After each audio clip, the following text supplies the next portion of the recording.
परिचय। जैसा कि हम पहले चर्चा कर चुके हैं, सभी जीवित प्राणी पोषण की प्रक्रिया द्वारा भोज्य पदार्थ ग्रहण करते हैं, जिनकी सहायता से उन्हें विभिन्न जैविक क्रियाओं के लिए ऊर्जा प्राप्त होती है।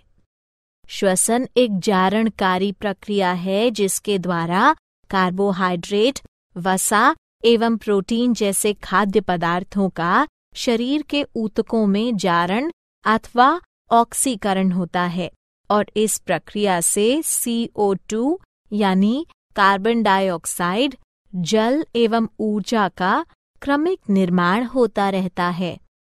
इस प्रकार विमुक्त ऊर्जा अस्थायी रूप से ATP के रूप में संचित होती है। श्वास लेना और श्वसन में बड़ा अंतर है। हम जानते हैं कि श्वास लेना गैसों के सामान्य आदान प्रदान की प्रक्रिया है। हाँ अंकिता, श्वास लेने के दौरान एक संगठित शरीर रचना वातावरण से ऑक्सीजन अंदर खींचती है और फिर कार्बन डाइऑक्साइड गैस बाहर छोड़ती है, जबकि श्वसन वह जटिल प्रक्रिया है जिसमें पचा हुआ भोजन ऑक्सीकरण अथवा जारण के पश्चात शरीर को रासायनिक ऊर्जा देता है। तो आओ इस विषय पर विस्तार से चर्चा करें। उद्देश्य। इस पाठ के अंत में आप निम्न करने में सक्षम हो जाएंगे। ऑक्सीजन के उपयोग के आधार पर श्वसन के प्रकार का पता लगाना, अवायु श्वसन और वायु श्वसन को समझना, न्यून और उच्च जीवों में श्वसन की पूर्ण प्रक्रिया का पता लगाना, मानव श्वसन प्रणाली का समझना, नथुने, नासिका, गुहा, कंठ नली, श्वास नली, श्वसनी, सूक्ष्म श्वास नली, वायु कोष्ठिका, फेफड़े एवं डायाफ्राम अर्थात मध्यपट की संरचना और कार्यों को समझना, फेफड़ों के फैलाव एवं क्षमताओं को समझना, रक्त में गैसों के परिवहन को समझना, श्वसन अनुपात RQ का अध्ययन करना, धूम्रपान के बुरे प्रभावों का अध्ययन करना।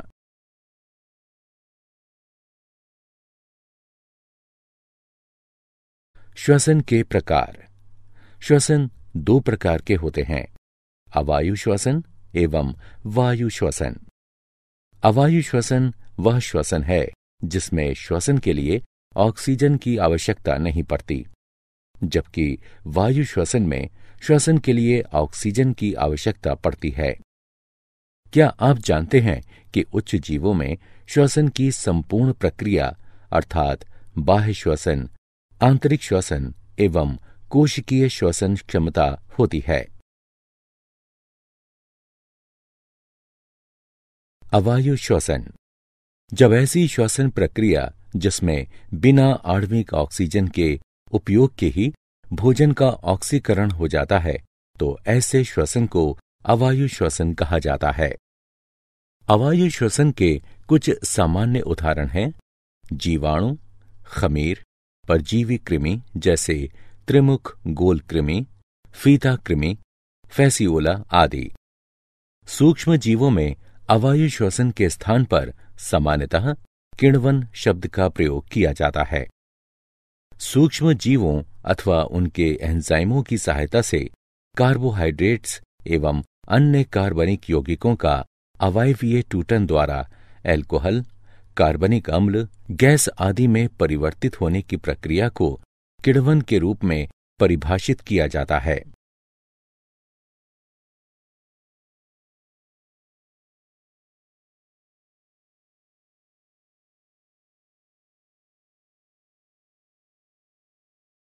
वायु श्वसन। जब श्वसन के लिए ऑक्सीजन का उपयोग होता है तो इसे वायु श्वसन कहा जाता है।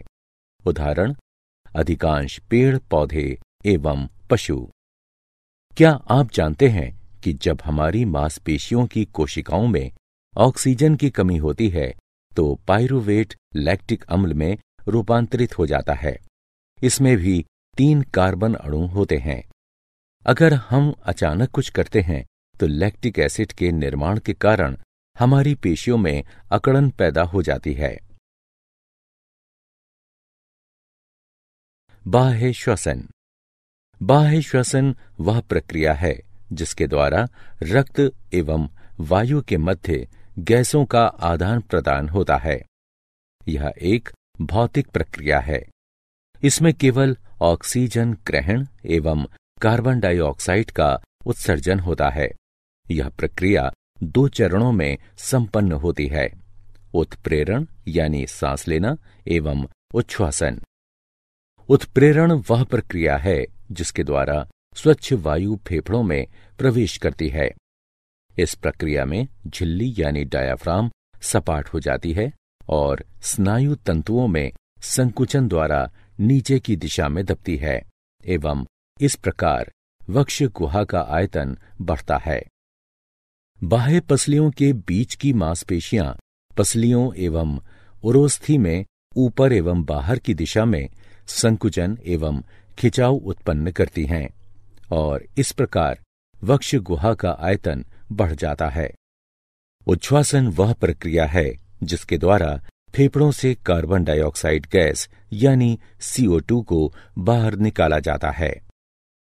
डायाफ्राम यानी झिल्ली के स्नायु तंतु जब शिथिल पड़ते हैं तो यह उत्तल आकार ग्रहण कर लेते हैं और तब वक्ष गुहा के आयतन में भी कमी आ जाती है। बाह्य पसलियों के बीच की मांसपेशियां जब शिथिल हों और पसलियों में भीतर की तरफ एवं नीचे की दिशा में खिंचाव उत्पन्न करें तो इस प्रकार वक्ष गुहा के आयतन में कमी आती है।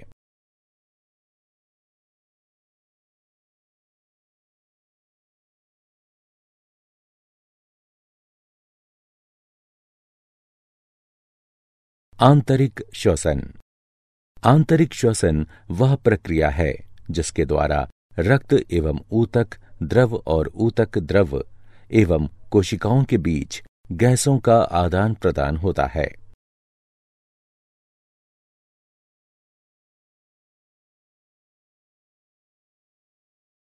कोशिकीय श्वसन। कोशिकीय श्वसन वह प्रक्रिया है जिसमें कोशिकाएं चयापचय के लिए ऑक्सीजन यानी O2 का उपयोग करती हैं एवं अवशेष के रूप में कार्बन डाइऑक्साइड यानी CO2 उत्सर्जित करती हैं।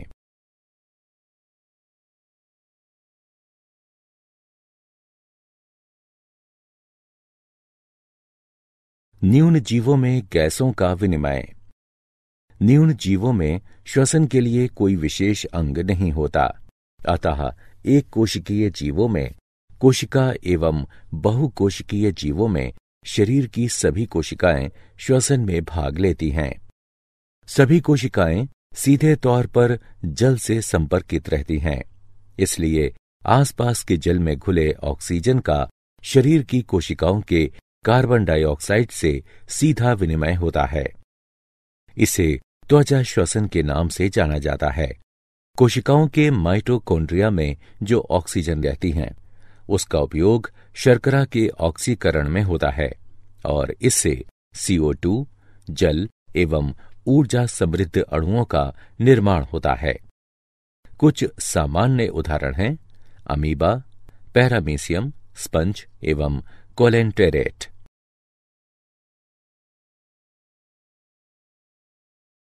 उन्नत जीवों में गैसों का विनिमय। उन्नत जीवों के शरीर की भित्ति मोटी होती है, परिणाम स्वरूप विसरण संभव नहीं होता एवं इनमें चयापचय की दर भी उच्च होती है, अतः इन्हें अधिक ऊर्जा की आवश्यकता पड़ती है। उन्नत जीवों में गैसों के विनिमय अर्थात आदान प्रदान के लिए विशेष श्वसन अंग होते हैं। शरीर की कोशिकाओं एवं श्वसन अंग के बीच ऑक्सीजन एवं कार्बन डाइऑक्साइड के परिवहन के लिए इनमें रक्त नाड़ी तंत्र भी होता है। उन्नत जीवों में गैसों का संवहन त्वचा, गलफड़ा, श्वास नली अथवा फेफड़ों से हो सकता है। उभयचर एवं एनेलिड त्वचा श्वसन करते हैं।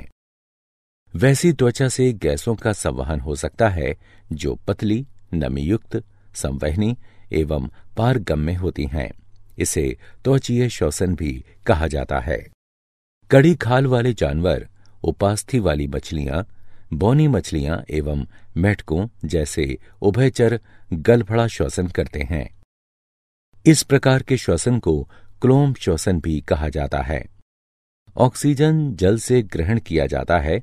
जल में घुले ऑक्सीजन एवं गिल लामेल्ले की रक्त कोशिका में विद्यमान कार्बन डाइऑक्साइड का विनिमय तब होता है जब जल गलफड़ों के ऊपर से गुजरता है। कीड़ों मकोड़ों में श्वास नली द्वारा श्वसन क्रिया होती है।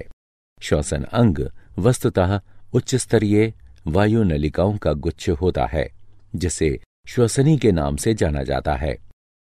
यह श्वसनियां छोटी छोटी नली छिद्रों द्वारा वायु से जुड़ी रहती हैं, जिन्हें विवर कहा जाता है। फेफड़ों द्वारा श्वसन भूमि पर रहने वाले जानवरों एवं मनुष्यों में होता है। फेफड़े श्वसन अंग हैं।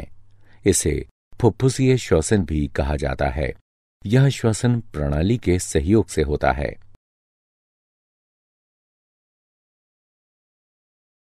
मानव श्वसन प्रणाली। मानव श्वसन प्रणाली का संरचनात्मक एवं कार्यात्मक संवहन वाला भाग अत्यधिक जटिल है। मम्मेलियन श्वसन प्रणाली अर्थात स्तन ग्रंथि से जुड़ी श्वसन प्रणाली में नथुने, नासापट के प्रत्येक ओर एक गुहा, कंठ नली, श्वास नली, श्वसनी, श्वासोप नलिका, वायु कोष्ठिका, फेफड़े, डायाफ्राम, मध्यपट अथवा झिल्ली सम्मिलित हैं।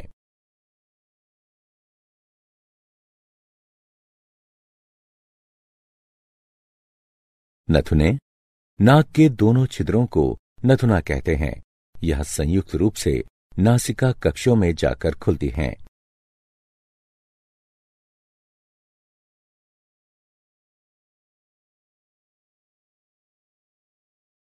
नासिका रंध्र। यह नासिका पट द्वारा दो नासिका कक्षों में विभक्त हैं। प्रत्येक नासिका कक्ष में 3 क्षेत्र होते हैं, अर्थात कर्णकोटर, श्वसन एवं घ्राण क्षेत्र।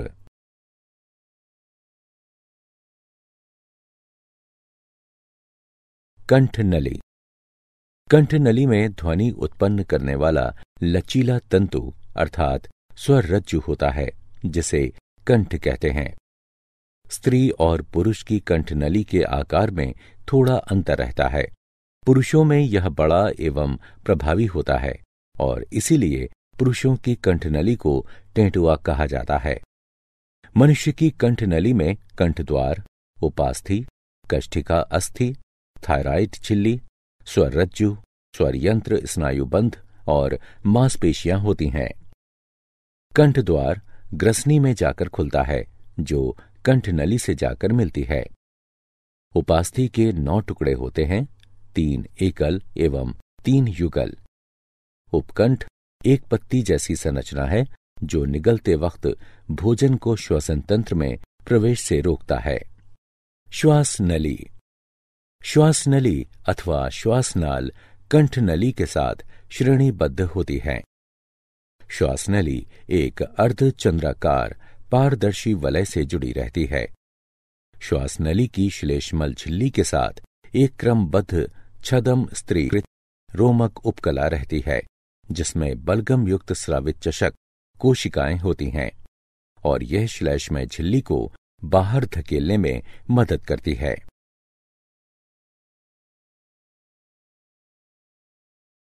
श्वसन नलियां। श्वसनी बहुवचन श्वसनिया, विशेषण श्वसनी संबंधी। श्वसन प्रणाली का वह वायु मार्ग है जो वायु के फेफड़ों तक खींचता है।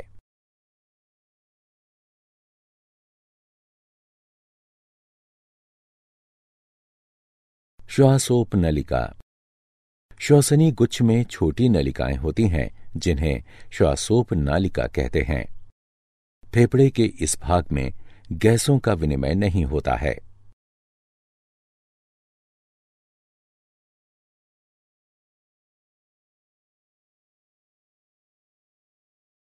वायु कोष्ठिका।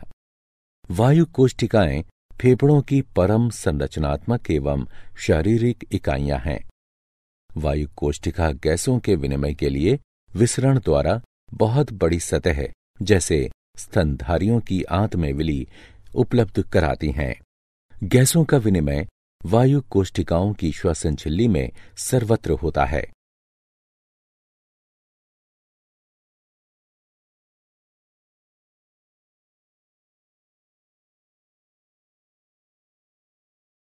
फेफड़े। प्रत्येक फेफड़ा दोहरी झिल्ली से ढका होता है जिसे फुफ्फुस आवरण कहते हैं। फेफड़े को ढकने वाली बाहरी झिल्ली को पार्श्व फुफ्फुस आवरण कहते हैं। फेफड़े को ढकने वाली भीतरी झिल्ली को आंत्र फुफ्फुस आवरण कहते हैं। मनुष्य के दाहिने फेफड़े में 3 परलिकाएं होती हैं एवं बाएं फेफड़े में 2। डायाफ्राम अर्थात मध्यपट। डायाफ्राम अर्थात मध्यपट गुंबदाकार मांसपेशीय संरचना है जो वक्ष एवं उदर गुहाओं को एक दूसरे से अलग करते हैं। डायाफ्राम स्तनधारियों की विशेषता है। डायाफ्राम की आपूर्ति मध्यच्छद नसों द्वारा की जाती है। डायाफ्राम में छेद होने की स्थिति में सांस रुक सकती है और यह प्राणघातक हो सकता है। श्वसन एवं फेफड़े का आयतन एवं क्षमताएं। 4 प्रकार के श्वसन आयतन होते हैं। ज्वारीय आयतन अर्थात टाइटल वॉल्यूम यानी टीवी, श्वास ग्रहणात्मक निग्रह आयतन अर्थात इंस्पिरेटरी रिजर्व वॉल्यूम यानी आईआरवी, श्वास निस्सरण निग्रह आयतन अर्थात एक्सपायरेटरी रिजर्व वॉल्यूम यानी ईआरवी एवं अवशिष्ट आयतन अर्थात रेसिड्यूल वॉल्यूम यानी आरवी। इसी प्रकार 4 श्वसन क्षमताएं भी होती हैं। श्वास ग्रहणात्मक क्षमता अर्थात इंस्पिरेटरी कैपेसिटी आईसी, कार्यात्मक अवशिष्ट क्षमता अर्थात फंक्शनल रेसिड्यूल कैपेसिटी एफआरसी, महत्वपूर्ण क्षमता अर्थात वाइटल कैपेसिटी यानी वीसी एवं फेफड़ों की क्षमता अर्थात टोटल लंग कैपेसिटी यानी टीएलसी। श्वास गति को अंकित करने वाले यंत्र को स्पाइरोग्राम कहा जाता है। हवा की वह मात्रा जिसे फेफड़े वहन कर सकते हैं, संग्रहित रख सकते हैं अथवा विभिन्न परिस्थितियों में छोड़ सकते हैं, इसको फुफ्फुसीय आयतन कहते हैं एवं 2 अथवा 2 से अधिक फुफ्फुसीय परिमाणों के योग को फुफ्फुसीय क्षमता कहते हैं। फुफ्फुसीय आयतन को मापने के लिए जिस उपकरण का हम उपयोग करते हैं उसे सामान्यतः स्पाइरोमीटर अथवा रेस्पाइरोमीटर कहा जाता है।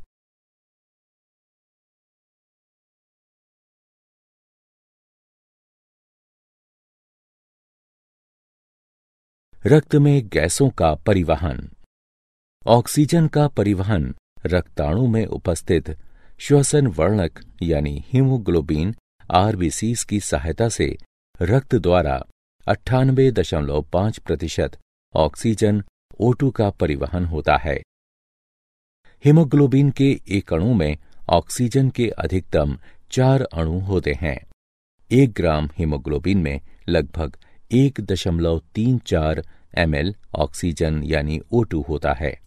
इस प्रकार 100 ml शुद्ध रक्त में 20 ml ऑक्सीजन होता है। कार्बन डाइऑक्साइड का परिवहन। रक्त द्वारा कार्बन डाइऑक्साइड का परिवहन ऑक्सीजन की तुलना में बहुत आसान होता है क्योंकि कार्बन डाइऑक्साइड की जल में घुलनशीलता का स्तर उच्च है।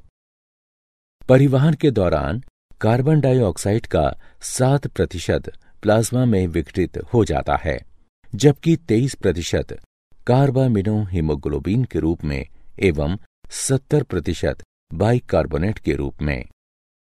अधिकांश कार्बन डाइऑक्साइड का प्लाज्मा में परिवहन सोडियम बाइकार्बोनेट के रूप में रक्त द्वारा होता है।